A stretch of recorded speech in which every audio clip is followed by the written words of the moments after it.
you started off, as an NFL player, then you had this transition into the business world, then into performance, then into love, relationship. Like, what was that whole like journey of yours like? Can you go into that and kind of the evolution of you?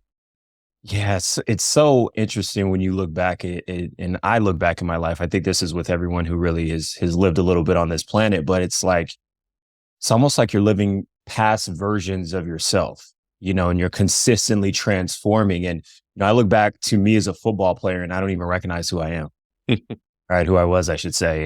And there's no way that this person today could go back and relive that life because I'm two different people, and I think based on where we're at in life and based on, our frequency, if you will, what we know about life, that's what allows us to live these experiences. And for me, growing up, sports, football, it was my world. It was everything that I thought about. It was everything that I wanted to become. And so, I was able to do that at a very young age, live out a dream that, most people will never be able to do. And it taught me some valuable lessons across the board in life, in business, in finances. I mean, everything you learn in sports you can apply to life, and it was one of the most profound, I think, experiences that I've ever had. It showed me I think the biggest thing I can pull from being able to make it into the NFL the way that I did, because I wasn't drafted. I was an undrafted free agent. I went to the Cleveland Browns after my agent was like, "Hey, they're going to invite you in for a workout." And I went in with a vengeance, and I just said, I'm willing to die to make this team. Mm.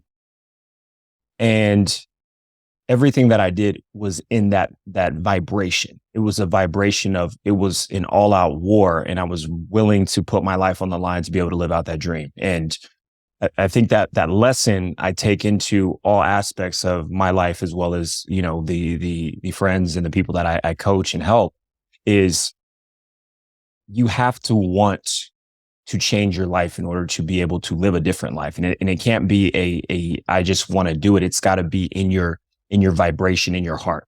Right. And when you reside there, that's when the real magic happens. But, jumped out of that. And fortunately, I was around some good business people. I had a really great manager while I was playing football, and they introduced me to the business world. And when I got out of it, I was like, I want to figure out how to be successful.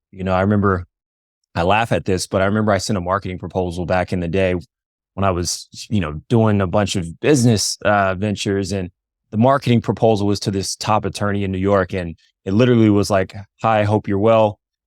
Marketing budget. This is what we need for video. This is what we need for X.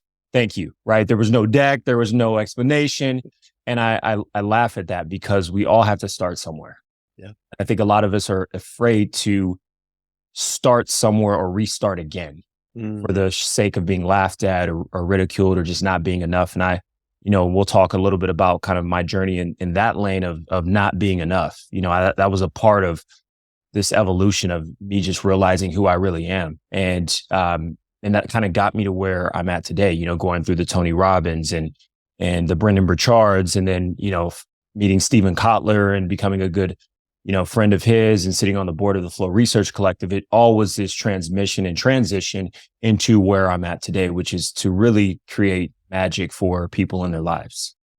Do you feel that all along the way, was it this idea that you were always manifesting, that you always had this hunger to sort of bring this into creation reality, or did you learn that along the way in a sense?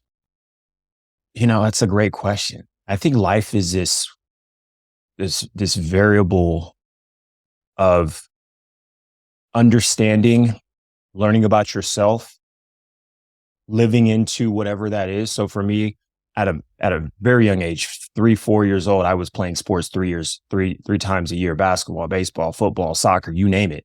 And so for me, it was the manifestation of kind of growing up into myself as an adult and realizing that my innate gifts, we all have these innate gifts. My innate gift is in the world of athletics. I could pick up any ball, and I was probably one of the best players on the team in the country or the state. And that was my realization at that time.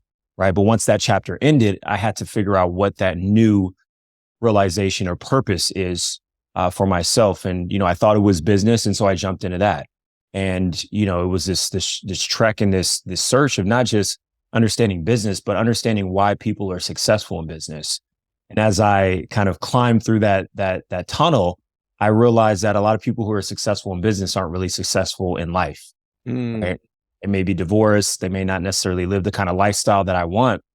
And, at certain times I was captivated by, the glitz and the glamour. I worked in private aviation, and a good friend of mine started a private jet company, over 12 years ago. And, I was able to, partner with him and help him grow it. And that was a lot of fun, but it wasn't a lifestyle that I wanted to live.